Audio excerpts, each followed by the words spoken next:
Yeah, really happy. I think, especially after the goal again.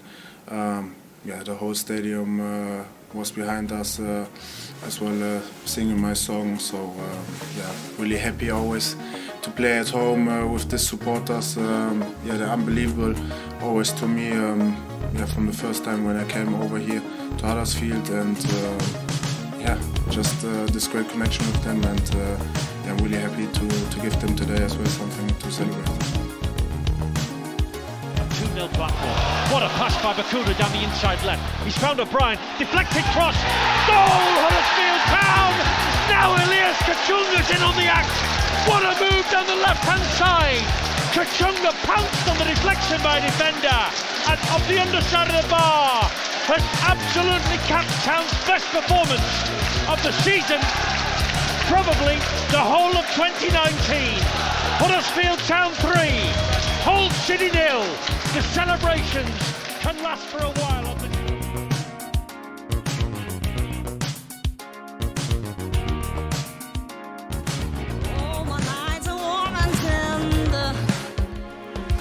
Now Casey Palmer's on the dribble, 30 yards out, he looked at goal, laid it off, Tommy Smith's cross, goal! Huddersfield Town at the far post, and it's gone in from Elias Kachunga's header. Like a chunga, makes me happy, makes me feel this way. Lurga delivers the pass. Bud gets his cross off. Kachunga! 1-0 Huddersfield Town! Makes me feel this way. Ain't nobody like a chunga. Moy will whip the corner into the penalty box now. Near post. Flicked forward. Kachunga scores! Elias Kachunga! Makes me feel this way. Ain't nobody like a chunga. Makes me happy, makes me feel this way.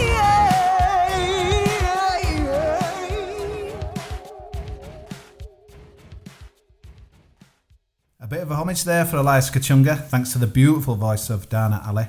Give her a follow on YouTube to hear more. She's a Town fan as well, so another reason for doing so. So hello there and welcome to episode 43 of Annie Takes That Chance. We had a bit of a formation change earlier this afternoon, but Neil, who got a straight red for being on the pitch on Saturday, has now had it reduced to a yellow card and has joined us tonight. Good evening, Neil. Good evening. I'm Kosi, by the way, leading the line tonight, and joining me also to chew the fat on a fantastic few days for our club is the glue of the pod, the man who holds things together, a la Johnny Hogg, Matt. Good evening, Matt. Hello. And sliding into pod towers, aye, on his knees, a la Carlon Grant, is Simon. Welcome. Evening, gentlemen. The first thing we have to mention is a magnificent cake that we've tucked into. I'm halfway through it from one of our listeners, Claire Hill. Claire, we love your cake, we love victories, and we love doing this pod, so happy days. And I'll probably, when Neil's rattling on, I'll finish this cake as well. So thanks to you, Claire. I'm going to say Neil smashed his about 10 minutes ago. Belted, yeah. I've done mine. So, boys, before we dissect anything, how did you feel on Saturday night walking out of the ground, and how did you celebrate it? Did you do anything different? Matt, we'll start with you. How did you feel as you walked out of that ground for the first time on a Saturday for billions with 3 points? What did you do? I didn't walk. I floated. It was brilliant. I bought a Chinese. Kosi is what I did. A celebratory Chinese. Rock and roll. I went all the way to Chapel Allerton for the missus's favourite one. Not Chapel Allerton, Meanwood. It's in Meanwood. It's cheap as well. It's pretty good. Must have tasted extra special, mate. It was good. I really enjoyed it. I've not enjoyed a game like that for quite a while. It's not always about the winning, is it? But to play like we did, especially in the last 20-25 minutes with some lovely one-touch football, young players coming to the fore, experienced players getting the mojo back as well. Absolutely delighted for Kachunga as well. You could see what it meant to him when he put that third goal in. It was a good day. Matt, hold it in. Simon, did you go out have 25 pints? 24, Kosi, 24. Wow. How did you feel walking out? It must have felt good. Really good, really good. I think it was kind of a mix of emotions. Relief, I think, to be honest. Kind of finally we've got over the line. We've got 3 points at home, which was really nice. But kind of excitement, kind of eager to see more, really, I guess, and just a bit frustrating now that obviously we've got a 2-week international break, and actually kind of to some extent you wanted the next game to be on tonight, tomorrow night, next weekend, whatever. But I guess we kind of try to run before we can walk. Perhaps kind of just generally really pleased for the fans, pleased for the Cowleys, pleased for the team, and kind of really excited to see where we go from here. Neil, obviously an amazing afternoon, thoroughly deserved. What about yourself? Obviously on the pitch at half time, 0-0 at that point, and you're wondering which way it's going to go. We've done the business in some style. You must have felt absolutely buzzing. You've been there like all of us through the thin and the thin. Thoroughly deserved. It was great to watch. 3 great goals. And I just said to Simon before we started tonight that if you go back a week, we could have all quite easily picked 7, 8, 9 players who would leave out. And now, for next week at Blackburn, you'd be hard pushed to think of 1 or 2 that you'd leave out. That's how sort of drastic that this turnaround's been in space of a week. And I'm with Danny Cowley. It's not, 1 W don't change things, 2 don't change things. But mindset-wise, it changes everything. It does, mate. Buzzing. Little things for me. Looking at newspapers again, I don't know about you, I hadn't even looked too much. I know I've just been in the bottom 3, not really interested in seeing a table. Just the buzz. The next day I'd had a good drink, like probably a lot of people on Saturday. The Gas Club was absolutely rocking on Saturday. It reminded me when we beat Man United and Deported. The songs were echoing round, quite emotional really, obviously, with the week they've just had and announcing that it probably shut the end of the season. We wondered whether we were going to get another win to celebrate. Went into the town, again, everywhere, blue and white shirts. There were some old fans, to be fair, talking us up, said that we deserved it. But yeah, it was just good. It just reminded you why you do it. Yeah, I think we spoke on here a few weeks since about how, given the run we've had, none of us, I think, had been particularly interested in watching other games in the Championship, how we kind of hadn't really folled the teams. And one of the first things I did when I kind of got into bed on Saturday evening, Here we go. a couple of pints deep, because I got the Sky Sports app out and kind of looking at the highlights of the other games, trying to see who'd won, kind of which players stood out, etc., etc. And yeah, it was something I hadn't done for quite a few weeks. Brilliant, absolutely amazing result. So there was just one change from the win at the Bet365 Stadium. I've actually got some notes here, guys, of been earning my money this week, or my cake. Simon, you've upped the ante here. I'm impressed, Kosi, I'm impressed. Look at your book. I know you've got shopping in it, but yeah. I'll just carry on wigging it. Yeah. Diakabe was in, wide right for Fraser Campbell, who was deemed not to be fit enough to start. From what I saw, some quotes from Danny Cowley. Callum Grant obviously moved into a central role up top in a 4-3-3 formation. So, Simon, what did you think when you saw the team sheet?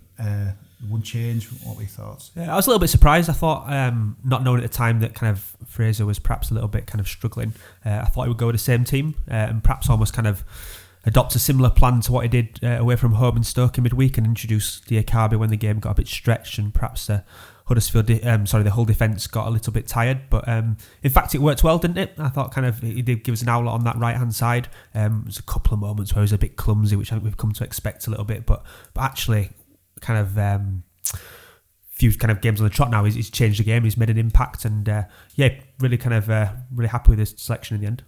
Neil, we started well, I thought. The first half, I thought with a good tempo, first 20 minutes. Classic Huddersfield in recent times. I didn't think we looked like scoring much, but I thought we were the team in the ascendancy. I thought Diakabe had a lot of space, and again, you're wondering how he's going to use it. The first real main incident, I thought, was Callum Grant and George Long, the Hull City goalkeeper.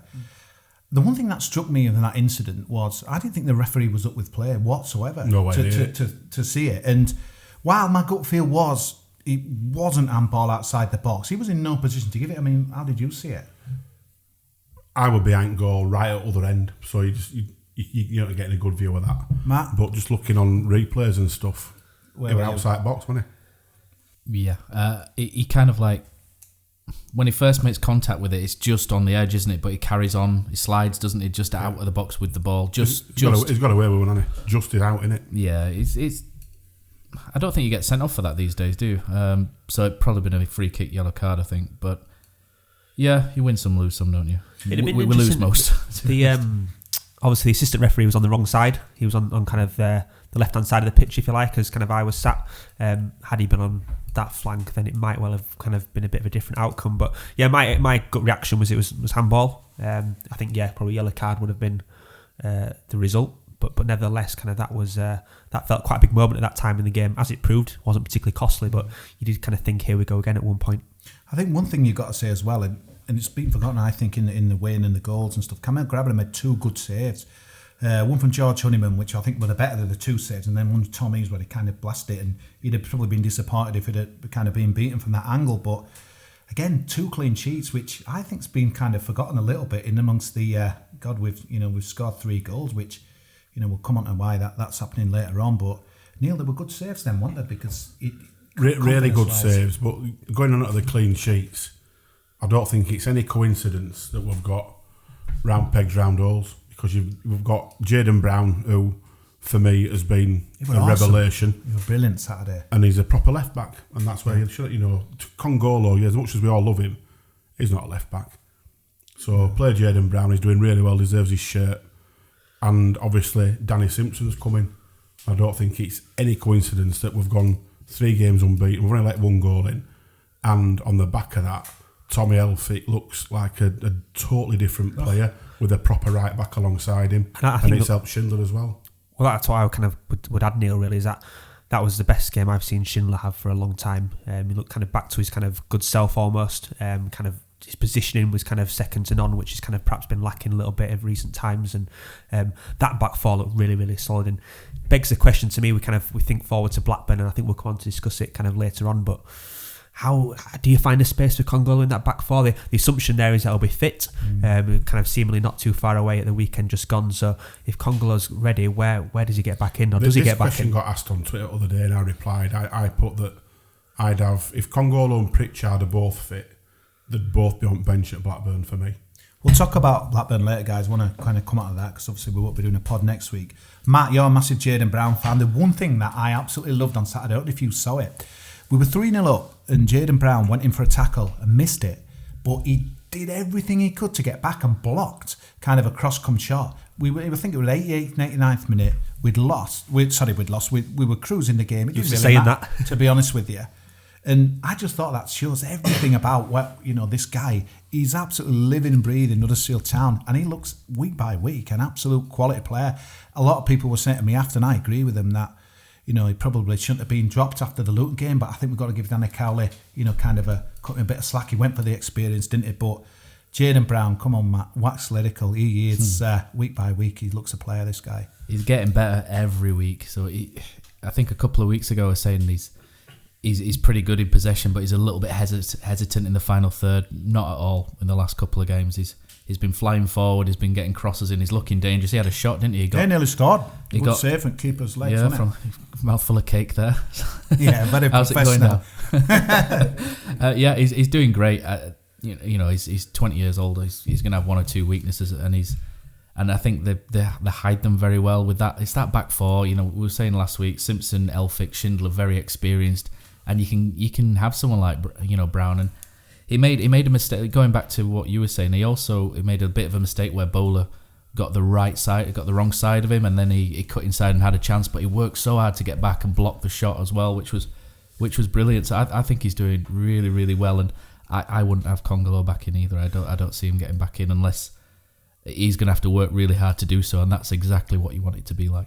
There was there's one moment that really impressed me with Jayden Brown, actually. So kind of echo everything that Matt said about kind of how good he's been in possession and kind of how much he's improved going forward. But I think it was kind of around the 30-minute mark in the first half. Hull had the possession on their left-hand side, and Tom Eaves kind of pulled off the 2 centre-halves and kind of stood himself on Jayden Brown. Obviously quite a big height advantage there. Kind of Tom Eaves 6'4", 6'5" bloke, and Jayden Brown maybe 5'8".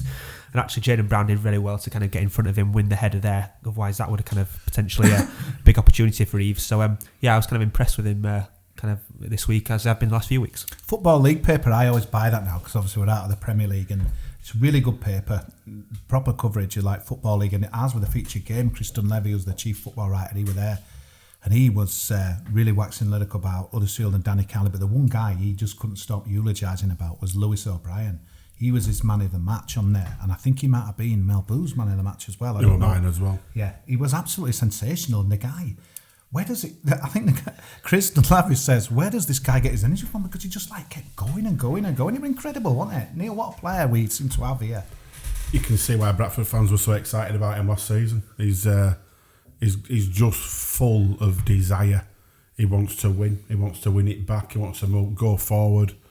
He's the will to win in the lad is just phenomenal. How old is he? Is he 20? 20, yeah. Yeah, so he's got a massive future. I mean, what's his value now already? Inside of a few games. He's priceless, isn't he, for us at the minute? He's actually made himself now, at the moment, undroppable. Isn't it great though, talking about the young players that are ours, Lewis O'Brien, Jaden Brown? It really is, feels good, doesn't it, though, to have these guys, and they're really just, their energy levels. I mean, we talked about their fitness a lot in the early part of the season and how it's just seemed to fade and you know, how much it's linked to confidence. But one thing that you've seen in the last two games, we're the team that have been pushing on, trying to win the game. And obviously at half-time, 0-0, what were you thinking then, Matt, at half-time? Are you... To me, the first goal's always a huge one with Huddersfield. You don't want to go behind. But I thought, to say they've been 5 unbeaten, they didn't have much to offer. I thought with our bench, I'm not going to try to say I'm like, tell Danny Cowley what to do, but I were quite optimistic we could, you know, maybe push on there. Yeah, so we went in 0-0. I thought first 25 minutes we were good. That's as good as we've started for a long time. Diakabi was absolutely moidering them down the right-hand side, wasn't he? But they... So the last 20 minutes or so, Hull kind of narrowed off in the back four. They got really tight together because I think that Fleming was really struggling. So they narrowed off and then restricted that lane he was getting through. And the sort of last sort of 15 minutes of the first half, first 5 or 10 of the second was probably Hull's best period of the game, I think. But we again had a little bit of a rejig. We moved things around, midfield rejigged. O'Brien's... I think they call it third man running, don't they? His runs from deep. Like I was saying the other week, he's just such a great box to box player. He's so, you know, so much energy, and it was a good change by us. We started changing. We altered the way we played, and this is really good. It's game management from the Cowleys on the touchline. You know, just altering slight little things.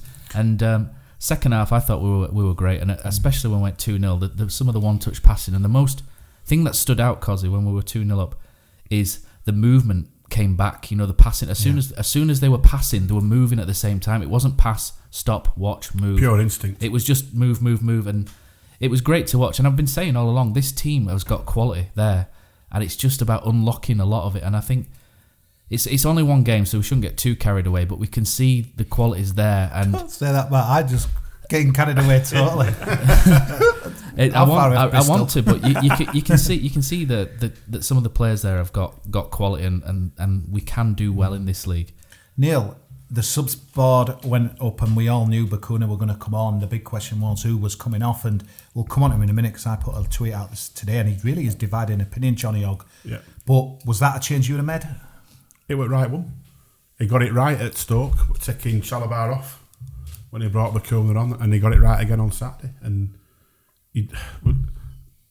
every decision he's making at the moment is the right one, isn't it? You can't fault the Cowleys whatsoever. But what I do like about them is it's very much a pair. It's not Danny Cowley and then Nicky Cowley. It's the Cowleys.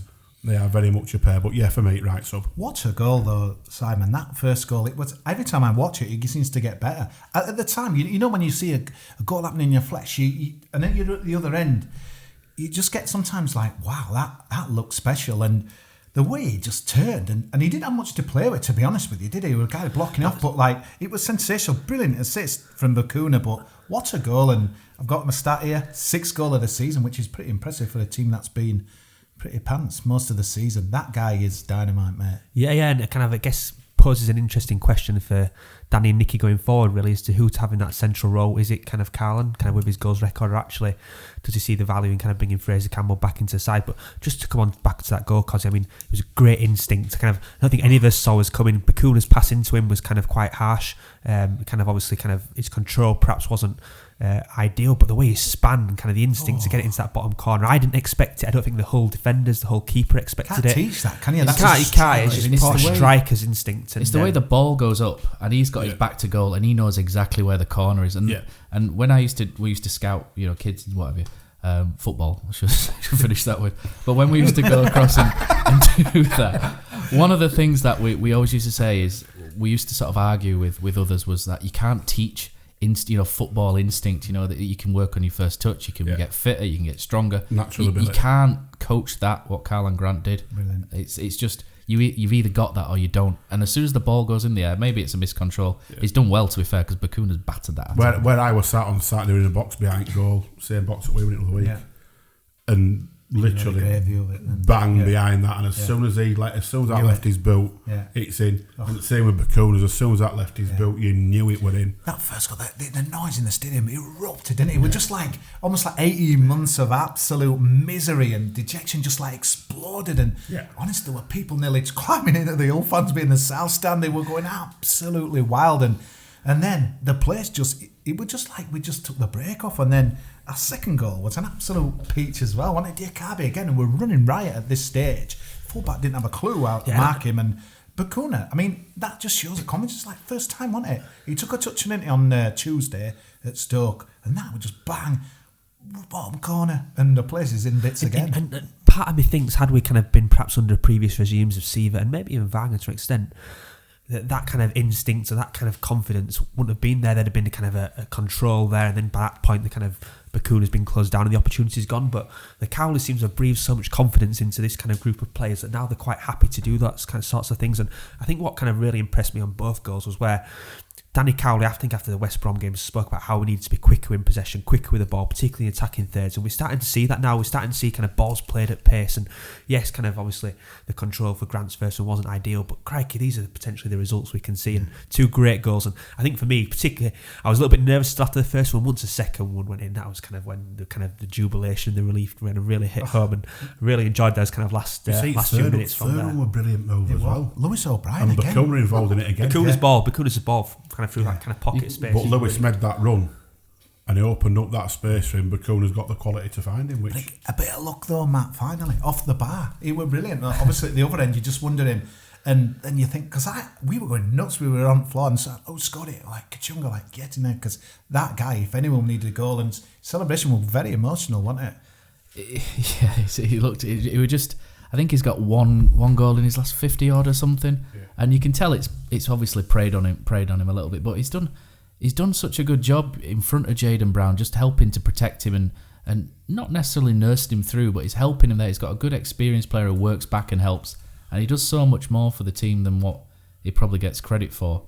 And to see his reaction and just to know he just feels the same way we do, it was great relief for do you know what does come across as well? And if you look at that team, you've got Schindler, Hogg and Kachunga, who were sort of the survivors from the epic promotion season, and they all three, you can tell they care. All three of them to a man.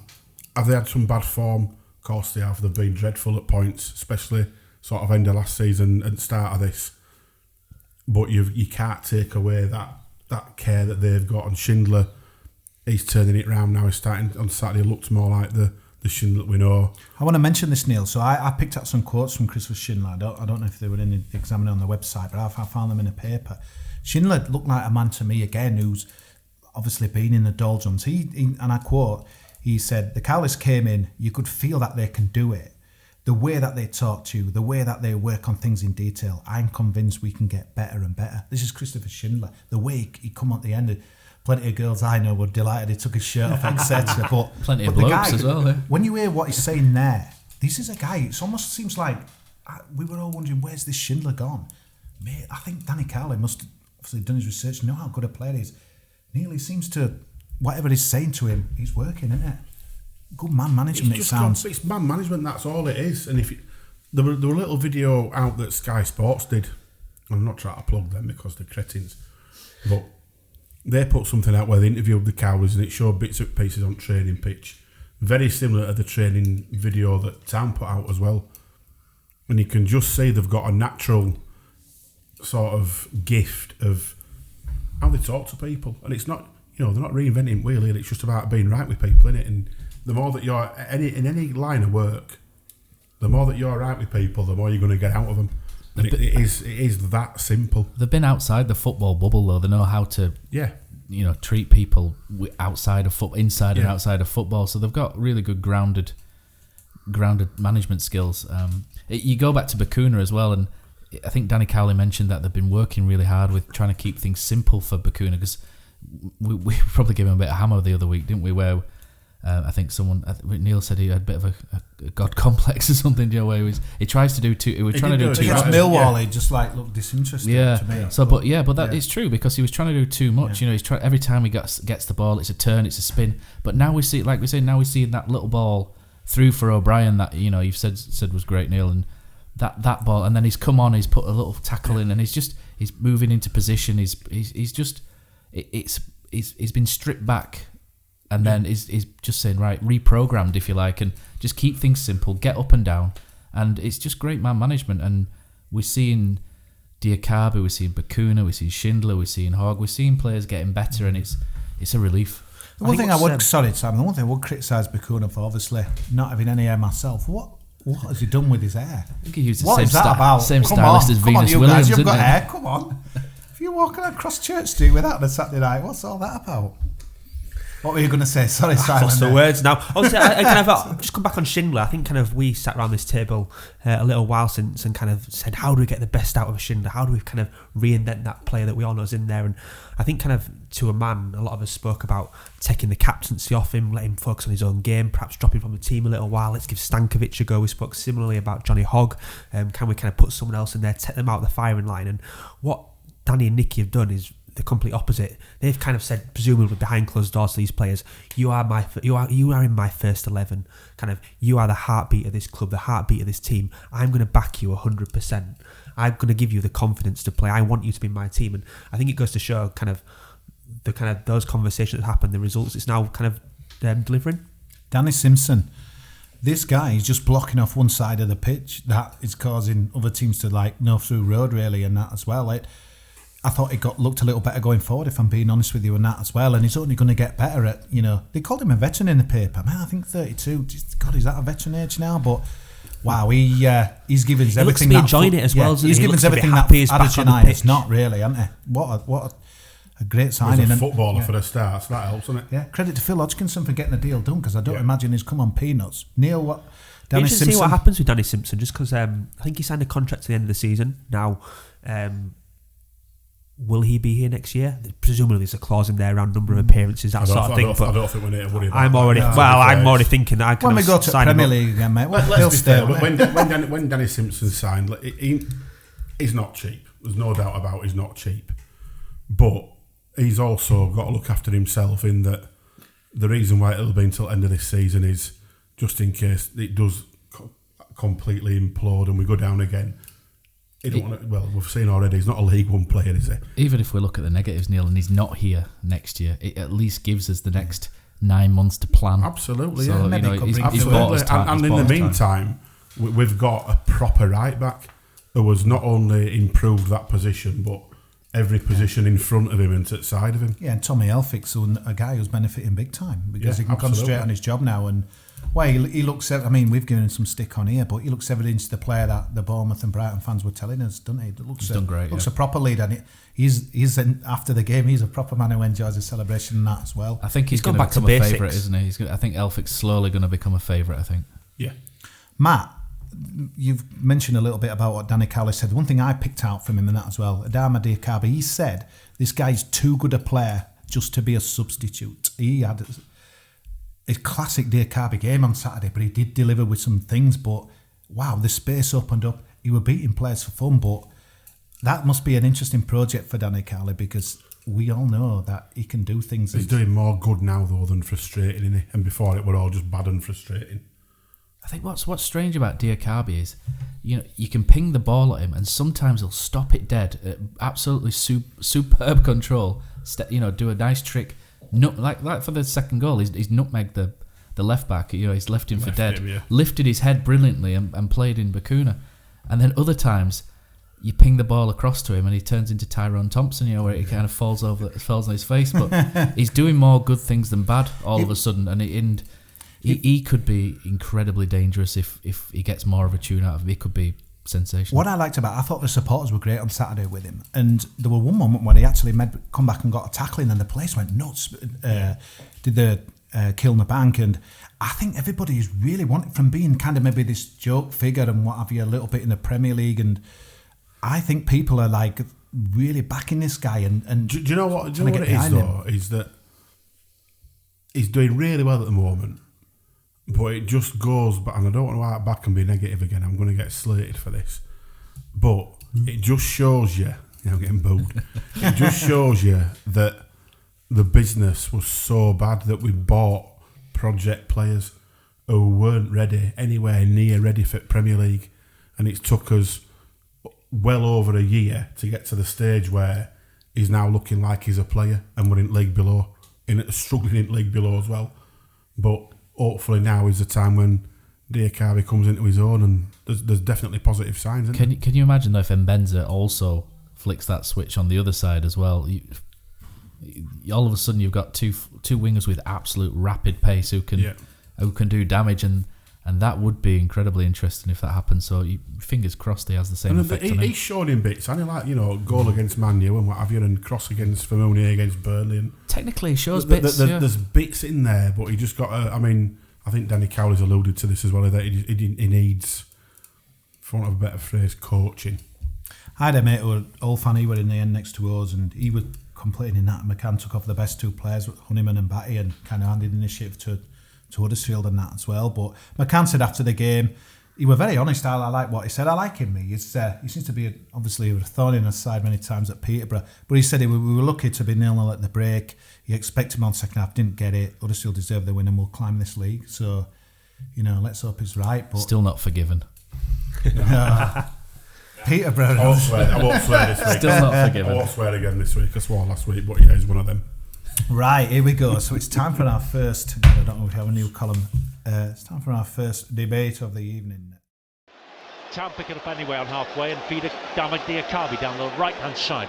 Diakabi delays his pass, finds Bakuna into Grant, who shoots beautifully into the bottom corner. Carlin Grant, a shot on the turn for his 6th goal of the season, and Huddersfield Town lead Hull City by a goal to 0. They could be on the brink of a first home win of the season now. What a finish that was. Bakuna has absolutely rifled the ball at Grant. I thought it was actually a shot itself, but he manages to control it, spins on the half turn and sticks it in the bottom corner. Absolutely superb. Jonathan Hogg. So, I'll let you go first, Simon. And the talking the booze that I was in after was, well, obviously we won. We took Hogg off, brought Bakuna on. Bakuna should be in all the time. Hogg shouldn't be starting games, etc. What's your thoughts on at the moment on this debate? For me, he remains in the team for now. I think while we've all kind of been quite critical of him for shouting at every other player on the pitch, I actually kind of admire his leadership skills, and I think at this moment in time we're still not necessarily blessed with leaders in that team. Yes, kind of Elphick's come in, Fraser Campbell when he starts, Danny Simpson now, but I still would rather have him in that team, in that heart of that midfield. Bakuna's an interesting one. I think you're going to have to try and incorporate Bakuna into that team at some point from the start, but actually kind of he's going to be on international duty now, so does he kind of remain on the bench for the next couple of games perhaps? And if you kind of giving me the option between Hogg and Stankovic, I'm still very much in favour of Johnny Hogg, really. I think kind of John is a very much out-and-out defensive midfield player. I don't think he necessarily offers too much going forward. Yes, there's a high advantage which perhaps helps from set pieces, but for me, kind of Johnny Hogg does a better job than Stankovic in that role at this moment in time. Good option to have off the bench, but I'd have Hogg starting. Here's the Joe. So we've had, God, it's a while since I've seen as many tweets on that as well. We'll start with the first one. Name dropping Mr. Jim McGrath, ex-Channel 4 racing, horse racing legend. He would keep him in without question. Reason, read Danny Cowley's comments, read Jonathan Hogg. Football isn't just about what a player does with the ball. Of course, that's important. And Johnny Hogg might not have been in spot on in that respect so far this season. However, he's still commitment, experience, effort. He's still mega. Jake Whiteman, no, I love Hoggy, but he has lost that yard of pace in the last year, but kept his tenacity and aggression. The latter without the former becomes a liability, and he will end up giving away dangerous free kicks and picking unnecessary cards this season. Joe Jam Toes should be treated in the same way as the others who have been dropped or replaced. Definitely think Bacuna deserves to start of the last 2 performances, and I think he will. Seb Burgess, no, because I think he's too slow and quick to blame everyone else. I have not seen him do anything special unless he's sorting out a mistake he's caused. Bacuna's contributed much more, but also I'd say Chalobah would be better if he was in Hogg's place, allowing Pritchard to start. Josh Phillips, no, but only for midfield 3 if Chalobah, O'Brien and Bacuna can work. Could it work, Matt? Yeah, possibly. I think on Hogg, I think we said it was either last week or the week before that I don't think he's had a good game in. I think I said it. I think he's had a good game in 9 months. I think he's had 2 all right ones. I think he played pretty well at Stoke. I think it's the ugly side of things. It's not, in terms of passing, distribution, he's never going to be Aaron Moy. But for me, I think Hogg wins that physical and mental battle in midfield. Your mate from Hull there said they took 2 players off in midfield, but Hoggy was on top. He very much imposes himself physically in that midfield and mentally, and I think he got on top. Him and Chalobah both got on top, and I think with what he does, okay, he's not the most he's not the flair player that I think like Bacuna is, but he gives others a platform to build on. His defensive work, his strength, his leadership. I know he's had a go at a lot of people over the last fair few months, but he's been better last few games. He's been much better, and I think his performances are better. Stankovic is positionally better on the ball, better in the air. But for me, I'd still stick with Jonathan Hogg. I think he's coming back into form. I think he's playing back into form. He's a leader. His passing, people are having got his passing. Okay, it's not great, but it was still 91% on Saturday.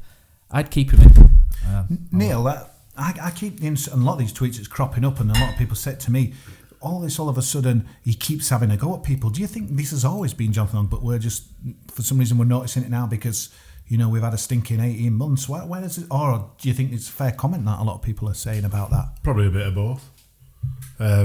As regards him being in the team, I openly said a few weeks ago that I thought it was about time he probably got left out because we couldn't buy a pass, never mind a win. I think we all agreed, didn't we? Yeah. But having witnessed the last few games, and when you've got the kids that you have got in there, Chalobah's learning the game, O'Brien's learning the game, Bacuna's learning the game, you probably need that older head in amongst with them.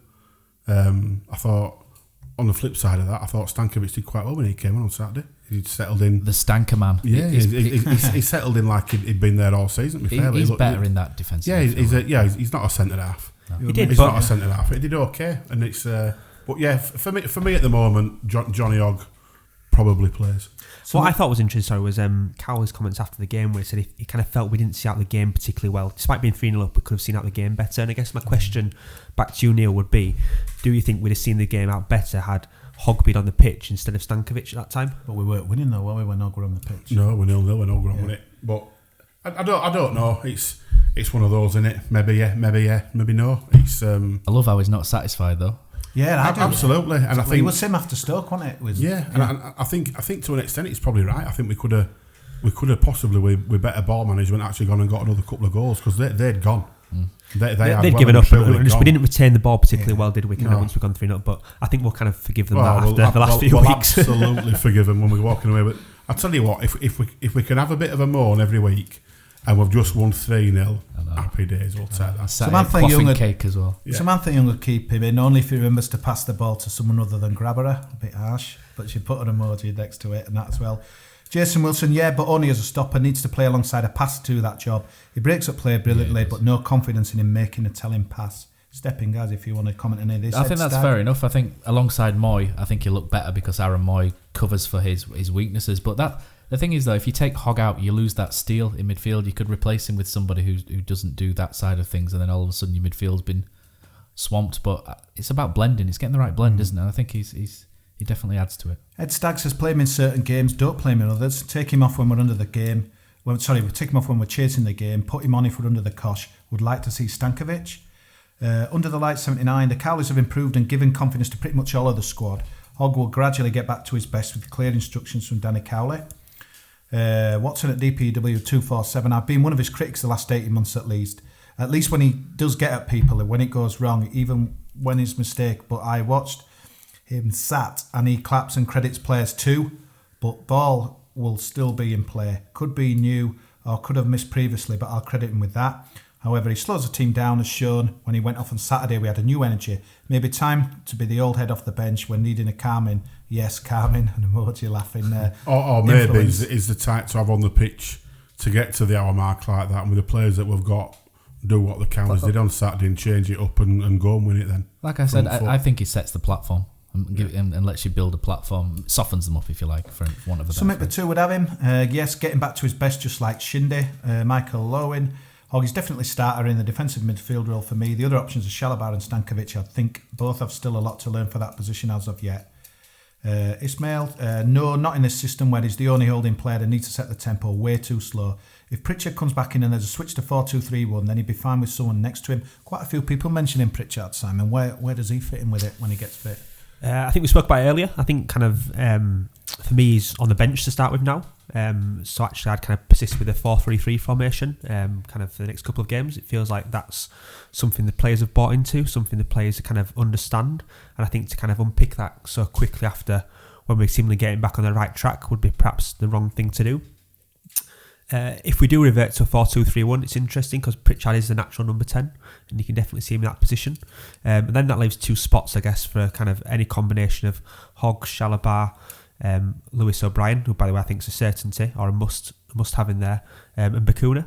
I think Bakuna actually is kind of his strength has been in that kind of final third under the Cowleys, so I guess I'd probably see more kind of Shalabar and O'Brien or Hogg and O'Brien in those kind of two midfield roles. But it's kind of nice dilemmas to have, isn't it? I'll tell you what is quite telling as well, that there was people there in concerns about Lewis O'Brien's stamina, where they could see a game out and influence a game in the last sort of 25-30. But in the two wins that we've just had on the bounce, Lewis O'Brien played 90 plus in both. And was influential in both. I reckon Hoggy's got a contender for the bleep test challenge soon. Absolutely, yeah. But what I'd say with that as well, Kosi, is I agree with Simon. I think Pritchard's got to play himself into the team. I don't think he automatically comes in for me. I think he's got to prove it. Yeah. Jaden Brown's proved it. Same for Congolo for me, mate. Yeah, absolutely. Yeah, why should they get a Jaden Brown, Lewis O'Brien, they've all come in, they've proved it. They've come in and performed. If I'm picking side at Blackburn, it's same 11, and I'd put Congolo and Pritchard on bench instead of Benzer and Adejanai.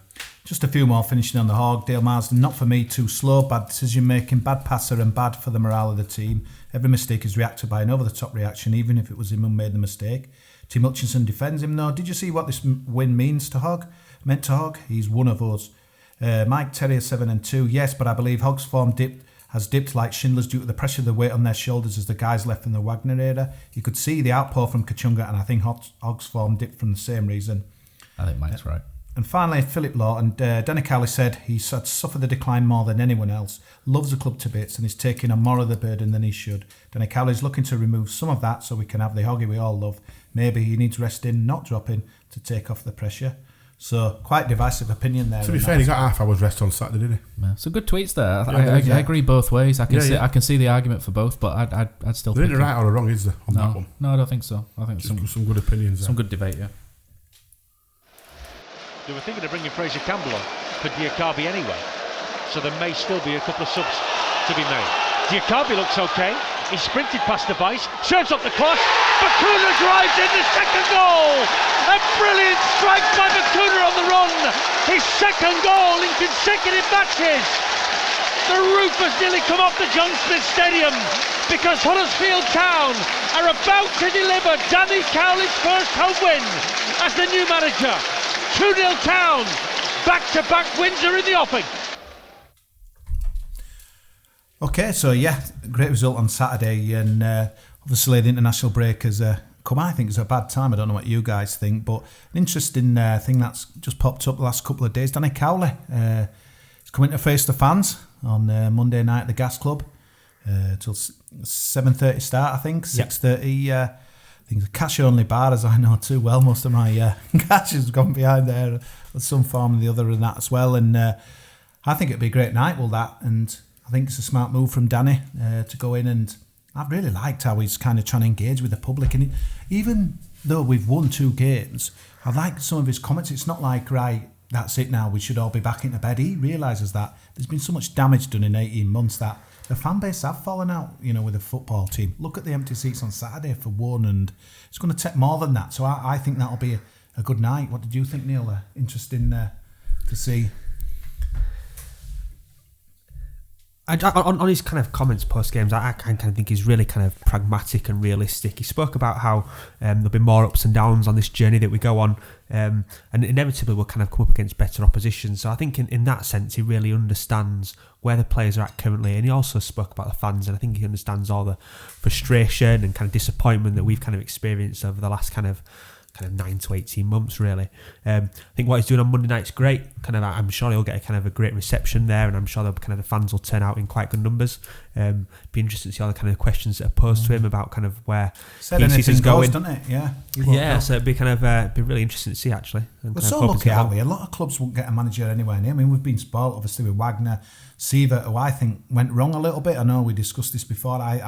He kind of went into his shell, didn't really kind of do any of this stuff. He didn't even do much, I didn't think, on the website. And I just think, obviously, following on from Wagner, that bit him in the end with the kind of the... Yeah, I just wonder if I think maybe the club let's see that the club lets him there. Yeah, well, maybe protected him or perhaps didn't help him at the same time. It was around the time, obviously. It was hard to warm to him, wasn't it, though? It's hard to. It would hard to warm to him, obviously, results, but if he's not going to be open to kind of questioning, questioning, they wouldn't have had to protect him if they'd have done it straight away. Exactly, like Wagner did. And obviously, kind of at that time, Hoyle was kind of out of the club, obviously with his illness. So, do you think Winter was kind of saying to him, actually, it'd be a good idea for you to do this? But come from a German background and relatively inexperienced coach, he probably wouldn't have known what was expected of him or what's been done in the past. And actually, someone there for me could have put their arm around him and said, actually, this will help you get the fans on board. And I sense that never happened. And to your point, Neil, I think before long it was probably too late. Yeah. Matt, what would you ask him on Monday? Danny Cowley. Put you on the spot there, mate. I'd ask him why they're doing it on a Monday and I can't go, so it's Andy's man club. When's he coming on the podcast? That's it, the question. What would I ask him? I think it's one of these where I'm quite happy to sit back and listen to what others want to ask, but I think I'd like to know his thoughts on the potential of this squad, without going in and buying players. I think I'd like to know where he thinks this squad could go with players like Diakabi and Benza Bakuni, these sort of up-and-coming players, and where he thinks, without putting too much pressure on them, obviously. I just wonder what he thinks, how far this squad can go and how much he could do with it, I think, is what I'd like to ask him. It'll be an interesting night for sure, and let's hope there's a good following, because he deserves it, because he's done something we have not seen for some time. Was it 7 points out of 9?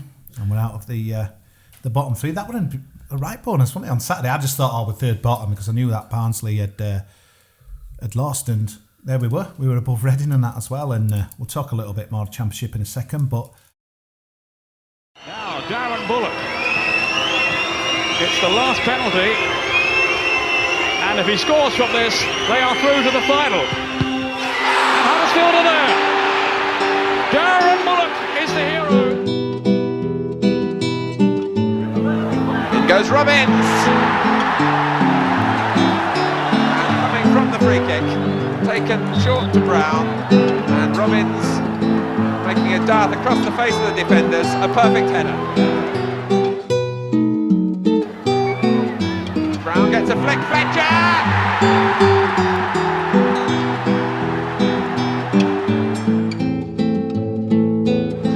Jepson's there, Billy's in! A goal, Chris Billy, Huddersfield Town! The most famous goal of Chris Billy's life. Matt, it's your turn now. Where are they now? It's normally me doing this, but it's going to be over you, obviously. We've chosen the 79-80 and 94-95 seasons. So who have you got for us today from the 79-80 season, mate? Okay, so this time in 1979, so 40 years ago, this game week, we came up against Crewe Alexandra, beat them 3-0 as well. So 3-0 wins 40 years apart. Robinson with a penalty and Fletcher scored in front of 5,788. Town dropped to second despite winning 3-0, which is quite strange. So Lincoln must have walloped someone that day. So one player that I'm going to delve into, so we're using the Where Are They Now book by Lee Morris, which you can get at Waterstones or Amazon or from the club shop. And one player that we're looking at is Fred Robinson. So I think people have a certain generation, and not too far from us, would remember Fred Robinson quite fondly. I remember watching the final whistle video, and Steve Kingdon was saying with Fred, I think he says with Fred Robinson, I think he says, the ball might pass, the man might pass, but never the two together, was something Steve Kingdon said, which I thought, it's always stuck with me, that. And so if we have a look at Frederick Robinson, a left back, joined town in 1979, played till 1982. Born in Rotherham, his playing career was Rotherham United, Doncaster Rovers and Huddersfield Town. So he signed from Donny in 1979 and was immediately installed as the first choice left back in Mick Buxton's side. He did make a recovery from an injury, but couldn't get back into the side due to the performance of Bernard Purdy. That's not a player I'm familiar with, Neil. Bernard Purdy, very, very slightly. Okay. So Robinson managed to get back in the next season and played pretty much every minute of the next season, but had to retire in 1982 due to a knee injury sustained in a testimonial, which sounds unfortunate. The Rotherham-born defender then worked in an engineering firm called Halsets for over 20 years before retiring, and still lives in Huddersfield. Apparently he's a regular down at the John Smith Stadium as well, Kosi. So we'll have a look at the 94-95 season as well. So it's 25 years since Warnock's team went to Wembley. Give us a clue, Matt. We honestly don't know who this is, so come on, let's have some clues. And the first one to guess is, do we get another slice of cake, Claro? Beautiful cake.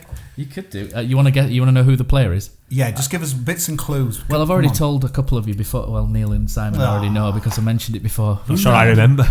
But there's enough cake to go around. But he's a fireman in Sheffield now. Oh, there we go. Yeah, so salute, man. Mr. T. Cowan. Yeah, so 94-95, another 3-0 win. So it seems like it's the game week for 3-0 wins. Andy Booth, Paul Reed, Richard Logan, in front of 10,321, took Huddersfield to the top of the league. I took a mutual friend of ours to this one, Neil, who is a Bradford City fan, the younger of the Headslops, and he was he left frothing because Huddersfield looked very good that day. Who did we play? Brighton and Hove Albion, and we beat them 3-0. They had, do you remember? I don't know if you remember. I think it was Foster, the centre back, and he always used to wear this white bandana. Steve Foster. He used to have like Mark Knopfler, perm, didn't he? Yeah, a little bit like Mark Knopfler, and so he got absolutely ruined by Boothie that day, and I remember looking at his face at the end, and he was like, "Oh God, these lot are quite good this year." And obviously Bradford weren't particularly that good. I think I had to go watch Etienne Vavier's debut for Bradford City. If we'll probably come round to him in a few weeks' time, but as penance for taking him and gloating. But Tom Cowan was the housewife's favourite, Kosi, from back in the day. I think he's still a favourite at the club. I think he does commentary now for Radio Sheffield as I'm filling in the gaps while I search for him through this fantastic book. And if we bring up Tom Cowan... How much did we sign him for? About 175 grand or something like that? We will find out in just a second. He was brilliant, wasn't he? What a player. Yeah, I only kind of saw him a few appearances a little bit before my time. Here we go. Show me age. But, I think he's a glory hunter. He's a Premier League fan. We'll do Tom Cowan, left back. Town years 90. He came on loan initially, Kosi. I think he came. I feel wounded now after Simon said that. Before my time. Everyone remembers this season. Come on, Grandad, read it out. So I don't know if you remember, but he came at the same time as Pat Scully. This isn't in the book, but he came at the same time as Pat Scully. He came on loan, and Pat Scully came for about 150 grand. And I think the promise was you'll get a game at Wembley if you come on loan. And so Cowan dropped a league. I think he was from Sheffield United. So he's played for Clyde, Rangers, Sheffield United, Stoke City, Huddersfield Town, Burnley, Cambridge, and Peterborough United, York, Dundee, and Carlisle. So Tom Cowan is a town legend, signed permanently from Sheffield United at the beginning of the 94-95 season. He was the first choice left back for the promotion that year. Well liked for his consistent performances and his victory salute to the town faithful. Cowan was a regular in the side until he suffered a cruciate ligament injury just before the 97-98 season. Do you remember? Have you ever read the book that he wrote during his injury? That's quite an interesting read. I used to have that upstairs somewhere. I've got it at home somewhere, that one. Yeah, it's not bad actually. He moved to Burnley in 99, then Cambridge United after initial loan, and then he's sort of gone down the leagues a little bit and joined Chris Billy at Carlisle United. Cowan's now a fireman in Sheffield, occasionally attends town games as a guest. He's always greeted with a warm reception and was well known to recreate his famous salute on the dugout. I think he does a bit of commentary for Radio He's Sheffield such a as positive well. guy. Every time they interview him, because they'll often get him on Radio Leeds, those were the kind of the days and stuff. And he's such a positive guy, and he's great. Just enjoys life and that as well. He was such a great player. And Neil, you've got to laugh because on Saturday the Lewis O'Brien chant was all the rage, and some incredible versions in the style stand. He looks like a weasel, what people said to me, but when you think about that, quite intricate song and a lot of words. And what was Tom Cowan's song? Oh. Yeah. Yeah. A lot of thought went into that, didn't there? Ooh, Tom Cowan, but yeah, it's good. There's some right chants doing it under that. The Akabi one were getting wheeled out as well, and it's amazing when they win it. Like, they're all coming out there, but yeah, he looks like a weasel. I thought, have I heard that right? And then I was just elbowing. Lewis says it's not a weasel. Who's Ron Weasley and stuff? Oh yeah, just proper chaos and that as well. It catched on, didn't it? It catched on. It did, yeah, it did. And honestly, I've got to take respect for the Kiln Back. They were proper raucous on Saturday. That's the loudest I've heard them sing. And to be honest, some of the Southsmen were kind of feeding off some of that. So it was just a great place to be, wasn't it? They were bouncing, they were all bouncing, all four sides. Saturday and that as well. So we'll move on a little bit now. We'll have a little bit of a discussion on the Championship. So I've finally looked at a table. I don't know if any of you guys have, but there's only 3 points between the top 9. And it just looks as ridiculous as ever. And it's funny, I prepared him for this today. I was kind of writing down. So we've seen Neil Harris walk last week at Millwall. Daniel Strendel disappeared yesterday at Barnsley. People that were linked with our job as well. And then I wrote down, I was looking at Reading's form, and I think that Jose Gomez must be in big trouble. And then lo and behold, just before I come out here, a little tweet and he's gone. So it seems to be silly season now. A lot of sackings happening. And Neil, one of the most amazing results from what we saw on Tuesday. You probably wouldn't because it's Championship, but Stoke won at Swansea. How does that work after what we left them on Tuesday? That's incredible. It's football, isn't it? This division's just some good players at Stoke. Yeah, Stoke are in a false position with the squad that they've got. They looked absolutely dreadful against us. We didn't look much better, to be honest. It was just an awful game all round. You're awesome. Yeah.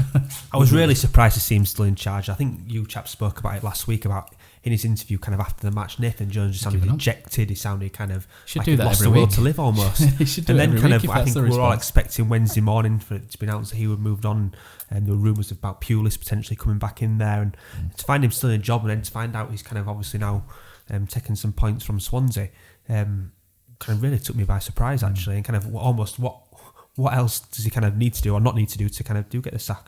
The Daniel Stendel one is like, it makes you laugh because, again, the ill-advised, the people don't have a clue, like, well, they're not doing right well, so he had to go. They sold the both centre-halves last year that got him promoted, well, yeah. And a keeper and that as well. And then it's like a brand new division adopting to that, and then it's like, I always find when you're commenting on kind of teams you're not sure of, and say you put a tweet out, you know nothing and stuff like that. But to be fair, a lot of Barnsley fans that I know, it's gone down like a bit of an S-storm, shall we say, and that as well. And because I think they enjoyed not just the promotion, but the style of football that he played.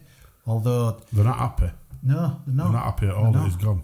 I don't think he was going to stay at the end of the season either, so I could see maybe they've kind of thought, well, this guy's not hanging around, we're going one way, he's not going to be here to get us back up next year, make a change early maybe, but I don't think I'd have been pulling the plug if I were them. I thought he was a good manager, Daniel Stendel. But you don't know, unless you're in there, you don't really know. It's like when Lee Clark got sacked from us, everybody was like, what's going on here? This is an outrageous one game in 150. In that though is that we all... But as insiders, we got it. Yeah. Whereas the Barnsley fans are insiders, they're not impressed. Yeah, no, but that's it. So sometimes looking out, you just think, well, what's going on there? But then you listen, but Barnsley are on the same page, so I don't know what's going on there. Neil Harris one, it was a bit of a strange one, a bit of a mob rule. I think they really turned on him, didn't they, for the Luton game last week? A lot of abuse at him, which is a bit sad, really, because he's a bit of a club legend, didn't he? And that's isn't he? I suppose it'd be like us getting Peter Jackson. I don't think there were many chance for Jacko out. He just kind of went, didn't he, and that as well. And obviously, legend as a player. I think he's their top goal scorer or something, or not far off. But then I'm hearing Chris Hughton being linked, but would he take that job? Not me. I can't see it personally. It's probably in his neck of the woods, isn't it? But it's a tough one, isn't it, for Millwall? I just question with a club like Millwall, what are their expectations? What do they want to? Because what do they want to achieve? Because realistically, kind of promotion top 6 feels out of their reach given the budget they've got. So getting rid of Neil Harris when they're currently sitting kind of 15th place in the division, what do they hope to achieve by that? Where do they want to go? They're not going to be able to sign anyone now until January. Do you think people look at maybe what we did in 16-17 on 11 million budget and think, well, Huddersfield got promoted, we just need a decent manager to get us up? Do you think that we've kind of, and Blackpool before us, Crystal Palace before that did it quite cheap? I just wonder if sometimes people just think maybe we'll throw the dice and maybe we'll get a 6 every blue moon, but not really, Matt, if I'm being honest. I think kind of for every example you're given there's probably 10 or 15 examples where people and clubs have tried to do that and it's kind of had the opposite effect. Doesn't stop people trying it though. Doesn't. No. True. It's all about getting there for teams, isn't it? And I think the best thing with our results Saturday, it's finally got rid of them horrible stats that have been wheeled out. So I'm kind of looking around and too much time on my hands at the moment, and I think Wigan have gone like 25 away games without a win and stuff like that as well. There's some proper stinking results around at the moment, and it just shows, doesn't it? Neil Harris gets, walks out. Leeds come to town off the back of a right win against West Brom, and lo and behold, what happens on Saturday is incredible, isn't it? This division, there were a big article again and bigging up that Football League paper. Stonewall penalty as well. So. Yeah, should come in a sec, but the Championship is Liverpool 8 points clear. Man City looking in the mirrors, will they catch them? No one else. Tottenham. That's pretty much, forget it. This division again, who the hell? Wide open. It's incredible. It's wide open. I mean, you've got clubs like Middlesbrough, for example, are currently sat in 20th. I don't think anyone would have predicted them at the start of the season in there. Similarly, Brentford in 17th. They invested quite a lot during the summer. But on the flip side of that, Swansea, as you mentioned before, because no one would have predicted they'd have been kind of sat in 4th position, having to change their manager, which they didn't want to do. Middlesbrough won it next, still change their manager. You watch. Yeah, that's but again, where do they go from here? They've invested in Pulis, invested in a squad. They're trying to take a different approach with Woodgate. The budgets have been cut. I'm not sure what other options they've got, really. That's football, though, isn't it? There's always options, actually. There's always a list a mile long of people who want the job. There's always one or two in amongst there, and owners are owners, aren't they? Owners want what they consider to be the best at that particular time. I wouldn't be surprised if they brought Karanka back, even though he fell out with them. It's the kind of way football goes, isn't it? Absolutely, yeah. Owners can say what they want, and obviously Radzani had plenty to say after Millwall and Leeds on Saturday, but I just think that just kind of feeds a culture into the, A little bit though, don't they? Yeah, I know that, but it's just like, if that had been Phil Hodgkins, I wouldn't have wanted to see that after the game on Saturday. I just think I think Bielsa tried to kind of put want to talk about the referee, even though he's probably seen it, but you don't want to do that. To me, that just is like a blame culture, really, and that victim as well. Culture. Yeah, it is, and that as well, and it's just rubbish and that as well. There's a couple of fans of a couple of clubs play this victim culture better than anyone else, and they're up there with them. That's all I'll say. Tom Lawrence scoring for Derby on Saturday. I don't know if I wanted to go in this path, but yeah, it was. He got a mixed was surprised that he got selected, yeah, and I think I read something from Henry Winter, which is quite interesting. So obviously, Derby have released a statement that said kind of both Tom Lawrence and Maynard and Bennett would kind of have to serve some community service, would kind of be given the biggest fine possible. But kind of Henry Winter questioned the timing of that press release. I think it was 10 p.m. on kind of Friday or Saturday evening, essentially kind of implying they were trying to sweep it all under the carpet. And to some extent, you've got to move on. You can't live in the past, and I'm sure the four of us have all made mistakes, but a mistake of that magnitude is quite a big one. And let the police and the courts deal with that one. I'm sure that something will come out. Very early days, but pull it back to the pre-season pod. I were bigging up Preston North End and Alex Neil. I like Alex Neil. Attacking football. I wanted him as manager, didn't I? They've got. I think they've got a chance. Well, I suppose everyone answered that as well, but they're scoring goals for fun, looking really good. QPR as well. They got a fine win on Saturday, but never a fan of that big Hugo, but he's done the job on it and that as well. Just shows, doesn't it, that if we got back-to-back wins, because you've only got to go win another 2 on bounce, and all of a sudden you're halfway up league. It's exciting though, isn't it? Yeah, it's exciting. I mean, we sat here kind of last week since kind of fearing relegation, and I think now we're all kind of looking up the table thinking, actually, what could be possible this year? Yes, our season's kind of cut short, if you like, but what is now realistic for Huddersfield? What could we achieve? And don't want to get carried away. There's going to be a few more kind of ups and downs. But when Bradford City got promoted to Premier League, they were bottom at league in October. That's what Oggy said, didn't he, on Saturday? Yeah. We'll mention that after Neil's update with the Street Kitchen and Andy's Man Club. Are we out of intensive care? Put it to the jury. Obviously, we'll get our opinion in a sec. But Neil, you were on the pitch on Saturday again. Andy's Man Club record numbers last night. So I saw in the tweet he put out. Yeah, phenomenal last night. Everyone just kept pouring through the door. We're sort of getting used to being 60 plus. And last night we just smashed through 70 barrier, and we didn't just smash through it. Christ, 76 men we had there last night, which is, it's a phenomenal number. A year ago, I started just over a year ago, and I think there were about 24, 25 there. So to be within a year adding 50 to that, it's not going to be long before one at Groups is smashing through 100 barrier. I think there were 50 odd at Hull, 50 odd at Dunfermline. It's crackers. 745 nationwide, another record, and it's just getting bigger. And it simply put, it works. The thing you mentioned about Saturday, I was on pitch at half time. There's this medicine ball challenge that the armed forces are doing. A chap called Andy Unwin, and this medicine ball gets attached to its owner for 7 days, gets handcuffed to them, and they've literally got to do everything with this medicine ball on. They're heavy, them as well. Yeah, and it's covered in all sorts of things, saying like depression, anxiety, suicide, and it's just raising awareness for mental health. And obviously, we run from, it was getting handed over to a chap called Steve Bridden, who was on Green Watch at Huddersfield Fire Station. And obviously that's where we have our meetings, so it was quite fitting that we were down there and we got a mention, which every mention we get's phenomenal. And like you mentioned earlier, Kosi, about I think before we started, the LED boards, how it stands out, the Andy's Man Club.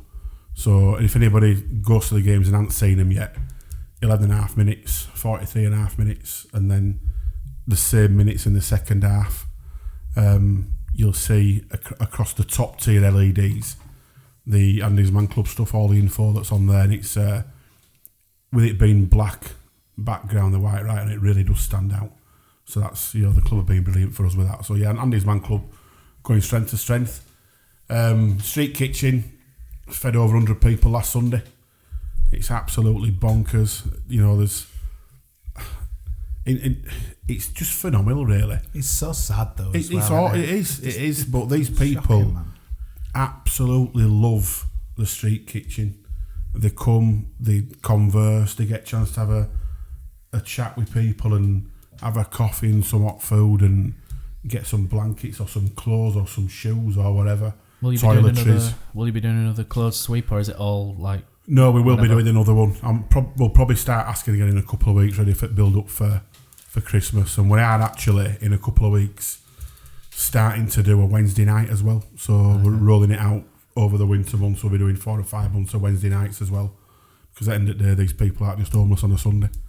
No, they need the help all week round. It really is phenomenal. It's great news, and obviously the fantastic news that's made me honestly so proud to be an Huddersfield fan was the news coming out of the club last week, and £2 million raised. Why the foundation? Am I right in saying? Yeah, I've got some info on it actually. They were incredible. It went through the 2 million barrier. Obviously, half of that to Air Ambulance, half of that to the foundation. The foundation needs a lot of money to survive. £140,000 a year just to go on the breakfasts. But they did the foundation ball last week. They raised over £60,000 on that, which will benefit young people in the community. The success of the foundation, that Saturday's game was actually the Huddersfield Town Foundation game. So they had loads of the bins out, people taking, a fan per can, I think or a can per fan, something like that, for people taking the donations, which was brilliant. They raised around £3,000 as well on that one. And they also did a collection of old, unwanted town and local grassroots shirts. They've teamed up with the Footprints Foundation, and all these shirts will go abroad to Africa, which is another brilliant thing. If anybody wants to know any more information about the foundation, it's enquiries at HTAFCfoundation.com. They are doing some absolutely brilliant things at the moment, and it's obviously with my links to Andy's Man Club and Huddersfield Street Kitchen. The charity stuff's really important to me. I know some people aren't that bothered about it, and that's fair enough. But it's really, really important to me. So have a look on there, and if you can help. Thank you. Thanks, Neil. So my next tweet was, after the 2 wins and obviously the point before it, are we finally out of intensive care now? I'll start with a few tweets before I bring you guys in. Philip Lawton, isn't the next step from intensive care the high dependency unit? I think we're out of intensive care, but the doctors need to be on full alert for the relapse, which could, but I don't think will be terminal. But the long road to recovery is definitely on. Good tweet that.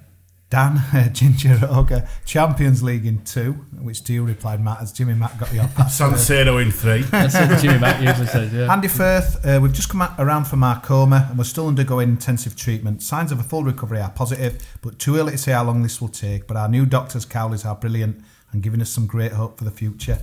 The American Terriers are very upbeat. We're going up as champions. Martin Shaw makes a good point, I think. Let's wait and see how we react to going a goal down. That's going to be a big test, but it definitely looks like we're well drilled, which is growing confidence. Matt, are we out of intensive care? No. But what I would say, no, we're not, but I think our eyes are open and we're responding, which, if you want to use the hospital analogies, we're looking a lot better.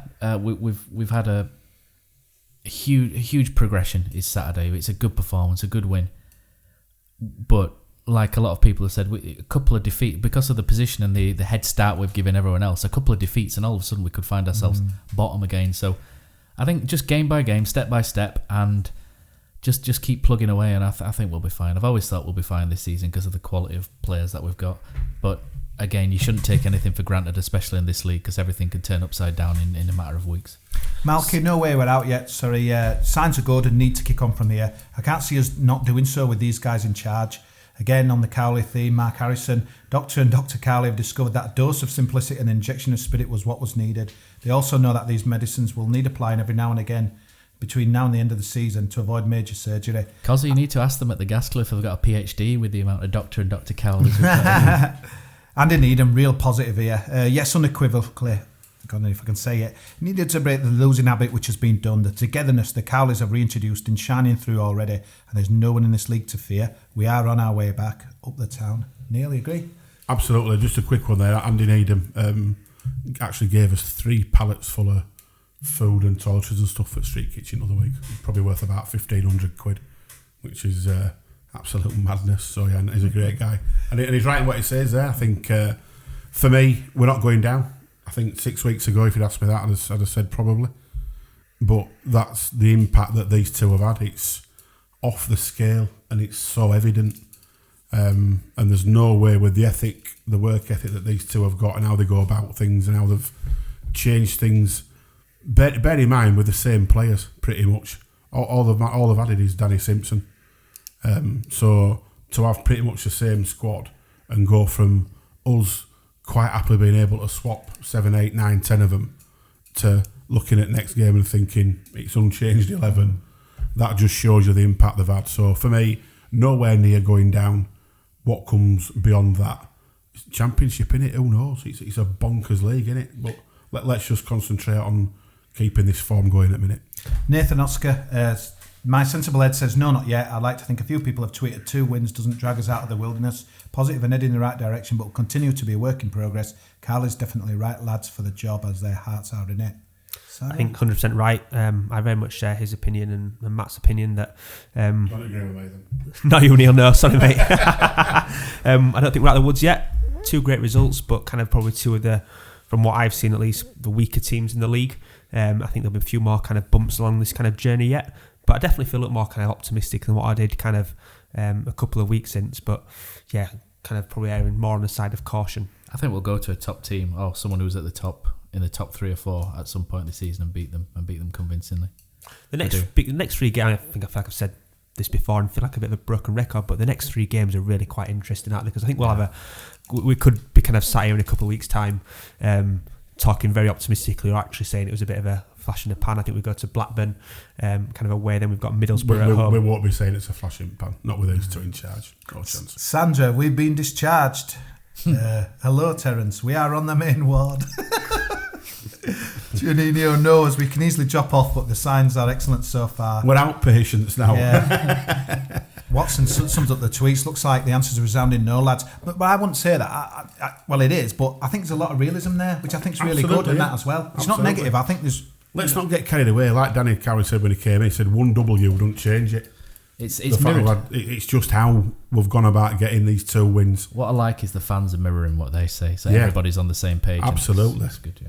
But it's like, someone's tweeted here, does the past week mean we've forgotten all the half-hour drivel been served this past 18 months? No, it doesn't. No. And you know what? We've got to enjoy it's good days. God, But that was in a different league under different managers, and these two have really injected a new sense of optimism. Does anybody around this table think we'll go down? Honestly, No. No, I don't. No, I don't. so you do actually share my opinion then, Simon. Thank you.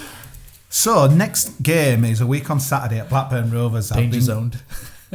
I've been getting my stats out. So they're 14th in the league. They've got battered 4-2 at QPR on Saturday. Up front is Danny Graham. Weren't we linked with him once? He's 34 years old now. Yeah. He I think Lee Clark tried to sign him from Carlisle. Who didn't Lee Clark trying to sign? He doesn't score many. Yeah, I think we tried to sign him from Carlisle, and he ended up being really good at Watford, and we could have made a lot of money on him, but we got Jordan Rhodes. So Adam Armstrong, he was on the bench on Saturday. 3 out of 4. He scored 3 out of their last 4 goals. 3 goals in the last 4 games for them. Good Bradley young player. Dack, who's just behind. Don't you see a wag at him or something? He looks like my cousin does, Bradley Dack. I tell him all the time he's a good I think he's good got player. like a famous girlfriend from like Has he? reality TV. I'm sure you're looking up. He looks like the Eurovision winner Yeah. for Austria does, Bradley Dack, from about 5 years ago. So there's no wins in the look that last up. 3. They beat Millwall and Middlesbrough, so not exactly great scalps. It's live on Sky. Bradley Johnson, our friend, he seems to be around forever. He's only 32. He were on their bench. Guys, I'm going to rein it in, but this looks very winnable to me. Or am I falling into this classic championship trap of getting ahead of my station? They're all winnable. Could win it, we could draw it, we could lose it.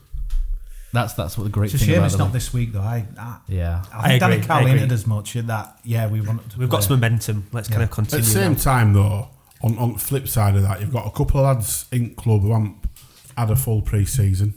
Campbell and Simpson, who are both turning out to be key players for us. So it gives them a couple of weeks to get some fitness under the belt, some proper match fitness, because it's all been games, hasn't it? And they get some proper fitness behind that now. There's a friendly behind closed doors friendly as well, aren't there? And I think it'll give them a chance to work on a few more things, and it's a lot easier to work on things and have the players' attention when they're enjoying themselves than just 1-2 games. We'll take a few, even though it's a lunchtime kickoff. Can't get anybody to go. Poz has turned me down. Faz has turned me down. God, I'm going. names I'm dropping still now. going. I'm going, you can come with us. It'll be, You can drive. So that's on Sky. As Middlesbrough game, even though technically everything's red button in it on the midweek, that's the main game in it on the Which Wednesday. is good because the red button kind of coverage is quite poor actually. Yeah. It's a step on from what we've had obviously previously, but the kind of limited Better than commentary. Escort, It is. No, the fun and streams is I on the don't agree website. with it. I think it's. I don't like it. It affects, doesn't it? it does. I agree with Kosi when he says it really affects the crowds, but It does, absolutely. Just a couple of bits of other business, guys. I don't know if you noticed the Brighton game on Saturday. Adam Moy was playing. He was playing very well. He was getting talked up a match of the day. he's not coming back, is he? He's not. God, I really thought he were an all-night. No, but look on bright side. We're probably going to get a nice wedge for him in January because they'll sort it out in January. The better he plays, the more his price is. If he goes for 15 million quid in January, we've had a good deal out of that. And you know what? I wish him the best of luck. Actually, I kind of want him to do well. I'd want him to come back. I'd love to see him in a Huddersfield Town shirt, but I seen it all through the pre-season stuff that we did. That I'd be delighted if he stayed, but I'd have been very disappointed if he hadn't have gone. Yeah, you said it all along, Neil. Because he's better than Championship, and the fact that it were Brighton, probably a bit of a letdown. Yeah. But at the same time, he's up there and he's showing what a good footballer he is, and bloody good luck to him. While he was with Huddersfield Town, he was top. I like the manager at Brighton, and I like how he's using him as well. And I watched them against Newcastle. I couldn't be bothered watching the other day, but so it's been a really good appointment. I like what they're doing. Yeah. A very brave appointment. Left kind field, of a bit of a nobody. Before, it's a bit of a gamble. Chris Hughton had obviously done kind of such a good job there for a number of years. I think it's given by surprise, but you know what? Hats off to him. But again, the old rage came out. I was watching it through drunken eyes. But the top like Adam Moy just arrived. Has never played Premier League football before. Hang on a minute, mate. He'd played 2 seasons for Huddersfield. That does annoy me. And again, it was all about Tottenham this and Tottenham that and Brighton. I'm just absolutely... And it just made me realise I'm probably glad where we are, to be honest with you. Not missing it? No, not really. I can't watch it. Honestly, I can't. It's just painful, isn't it? Garbage. You're so bitter, you guys. Thing is, though, it's just there was one thing over the weekend. If we go on a mad run now And then up in playoffs, do you want to win them?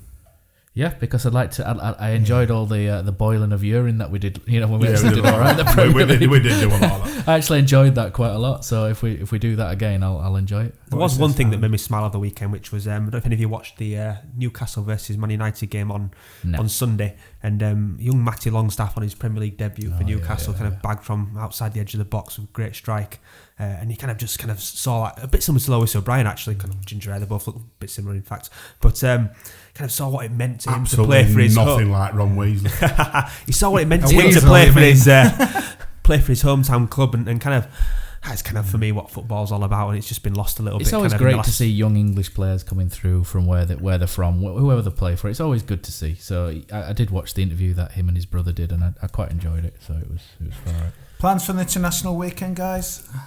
Matt? I've got a 1-year-old. So I might have to go to Tongue Garden Centre and see Trevor Chaloba's hair alike from the woman in the cafe there. So, but he took him to the whole game, and that's the first time he's been to 15 games before, 11 defeats, 4 draws, 6 goals we've scored. So he was buzzing on Saturday. So it's first time he's won. So he can go back now. We've won a game. So. Simon, any football for you this weekend? Debating whether or not to go watch Halifax. I think they're at home. Boreham Wood, innit? Yeah, sit top of the league at the moment. They're on top, aren't they? My dad's a bit of a Cosset Bromley fan, because that's where he's from, and they're they were riding high in that league, so might be able to drag him along and potentially go watch that. Best of luck to I Halifax. was going to go watch Big House, but they're away. So that's kibosh that. So I'm going to go. Be doing absolutely nothing. I'm going to go to Darlington. What a loser! But my friend plays for them now. He used to play at Guiseley. I've never been there. Yeah, they don't play at that Reynolds area. I don't even know if it's still up, is it? But I think they've got at the big stadium. They couldn't fill any of it essentially. Yeah, I mean, I don't even know if it would be knocked down. That I remember that first time we went there once, didn't we? It was incredible, wasn't it? There, 25,000 come. Boothie scored one of the worst goals you'll see. It was brilliant. The goalkeeper spilled up in there and he span around looking for it. The one thing I remember is queuing for a pie, and all of a sudden there's this like water just like trickling down past like the queue, and it were coming out of the toilet or pee. Great modern stadium. Great weekend. Darlington v Boston. They've got I think a fit for purpose stadium now, but yeah, obviously no town, and we're back next week. But yeah, just want to thank everyone for listening. Anything else, guys? Any other business? Thanks for that cake. It was cracking cake. Yeah. Thank you, Claire. Spot on that. It's all positive, isn't it? 2 wins. Onwards and upwards. 2 wins and a cake. Brilliant. Doesn't take much, does it? Yeah. Bring on the Blackburn. Yeah, really happy. I think, especially after the goal again. The whole stadium was behind us as well, singing my song. So really happy always to play at home with the supporters. They're unbelievable. Always to me, from the first time when I came over here to Huddersfield, and just this great connection with them, and I'm really happy to give them today as well something to celebrate. 2-0 Blackburn. What a pass by Bakuna down the inside left. He's found O'Brien. Deflected cross. Goal! Huddersfield Town! Now Elias Kachunga's in on the act. What a move down the left-hand side. Kachunga pounced on the deflection by a defender. And off the underside of the bar has absolutely capped Town's best performance of the season. Probably the whole of 2019. Huddersfield Town 3. Hull City 0. The celebrations can last for a while on the